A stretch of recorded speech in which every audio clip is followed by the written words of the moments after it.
Hey there, I'm Ghost, and welcome to a new series where we're diving headfirst into a world that's as fascinating as it is concerning the world of conspiracy theories in the digital age. We've all stumbled across them, those tantalizing whispers of secret societies, hidden truths, and alternative explanations for the events shaping our world. But in our hyper-connected world, how have these theories evolved? What happens when these once fringe ideas find fertile ground in the vast landscapes of the internet?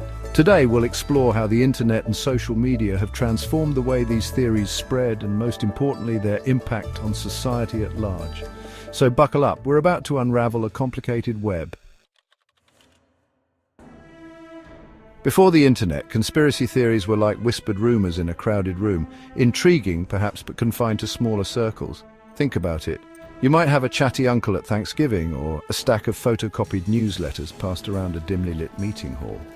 But the internet, the internet changed everything. Suddenly, geographical boundaries vanished. The digital age provided a global stage for these once niche ideas. Platforms like Facebook, Twitter, and YouTube, with their promise of connecting people across continents, became fertile grounds for the seeds of conspiracy to be sown.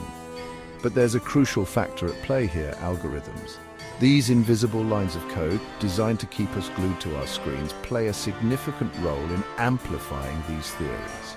You see, social media algorithms thrive on engagement. The more we like, share, and comment, the more the algorithm learns. And what grabs our attention better than a juicy, controversial theory? This creates a bit of a feedback loop.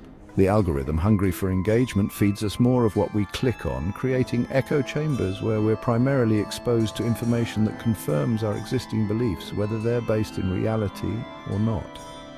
It's like staring into a digital funhouse mirror. The distorted image starts to feel normal after a while. And here's the kicker. This isn't just about harmless speculation anymore. These theories, fueled by the oxygen of online attention, can have real-world consequences, shaping beliefs, influencing elections, and even inciting violence.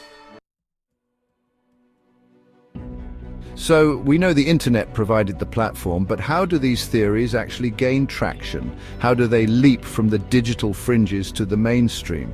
The answer, my friends, lies in the very nature of social media virality. Think about it. We share funny cat videos, breaking news, and yes, those intriguing conspiracy threads with the same ease.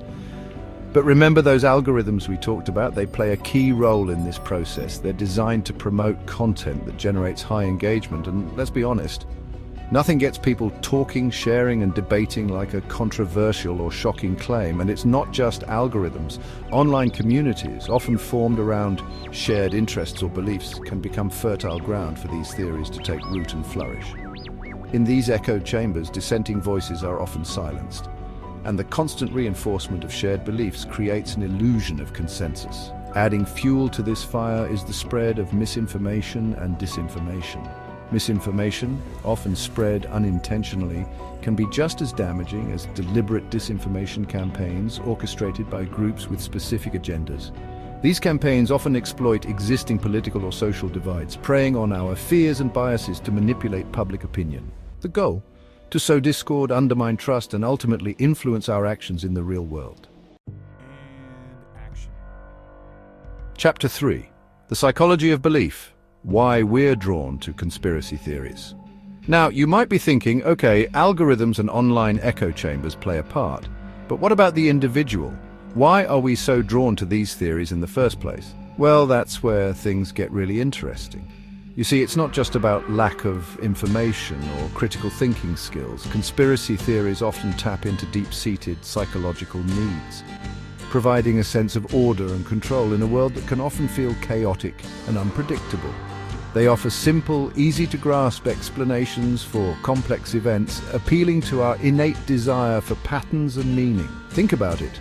Our brains are wired to find patterns, to connect the dots. It's how we make sense of the world around us. But sometimes in our quest for coherence, we see patterns where none exist, connecting unrelated events to fit a narrative that confirms our existing beliefs. This is known as confirmation bias, and it's a powerful cognitive bias that makes us more likely to accept information that aligns with our worldview, even if it's not entirely accurate. And there's another layer to this. The allure of belonging. Conspiracy theories often foster a sense of community, a sense of being in the know, while others are still in the dark. This shared sense of knowledge, however flawed, can be incredibly bonding, creating a powerful sense of us versus them. Chapter 4. Weaponizing information, misinformation, disinformation, and the erosion of truth. Now, let's talk about the role of misinformation and disinformation in all of this. These terms are often used interchangeably, but there's a crucial difference. Misinformation is false information that's spread regardless of intent to deceive, while disinformation is intentionally misleading or biased information that's spread to deceive or manipulate. In the context of conspiracy theories, both play a significant role. Misinformation, often in the form of unverified articles, social media posts, or even doctored images, can spread like wildfire in the digital age.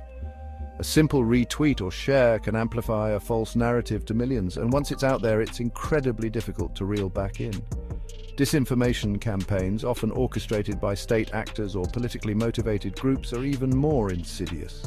These campaigns are designed to sow discord, manipulate public opinion, and ultimately undermine trust in democratic institutions. We saw this play out in the 2016 US elections, where foreign interference campaigns used social media to spread disinformation and influence voter behavior. The goal of these campaigns is often to create chaos and confusion, to make people question what's real and what's not. And in this environment of uncertainty, conspiracy theories thrive. After all, when we don't know who to trust or what to believe, it's easy to fall prey to narratives that offer simple explanations, even if those explanations are based on flawed or misleading information. Chapter 5. Navigating the labyrinth, combating conspiracy theories in the digital age. So, where do we go from here? How do we navigate this complex landscape where truth and fiction blur and conspiracy theories threaten to erode our shared reality? Well, it's a multifaceted challenge that requires a multi-pronged approach. First and foremost, we need to equip ourselves with the tools of media literacy. We need to learn how to critically evaluate information, to question sources, to consider biases, and to be wary of information that confirms our existing beliefs without question. Think of it as developing your own personal BS detector, fine-tuned to sniff out dubious claims and misleading narratives. Fact-checking websites and organizations play a crucial role in debunking false claims and providing accurate information, but they can't do it alone. We need to be proactive in verifying information, especially before sharing it with others. Social media platforms also have a responsibility to combat the spread of misinformation and disinformation on their platforms. This includes fact-checking content, labeling misleading information, and removing harmful content that incites violence or hatred. But technology alone isn't enough.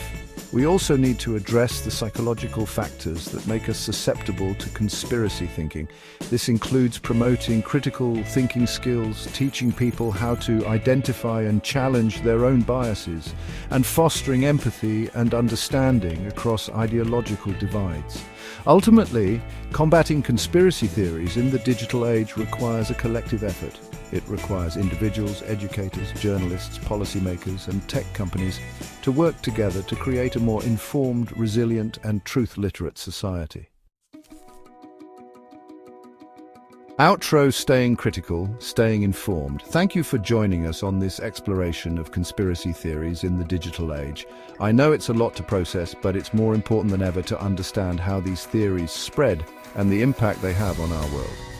Remember, staying informed and critical of the information we consume is key to combating misinformation and disinformation. It's not always easy, but questioning sources, considering biases, and seeking out diverse perspectives are essential skills in our increasingly complex information ecosystem. And hey, if you found this deep dive helpful, don't forget to like, share, and subscribe for more insightful content.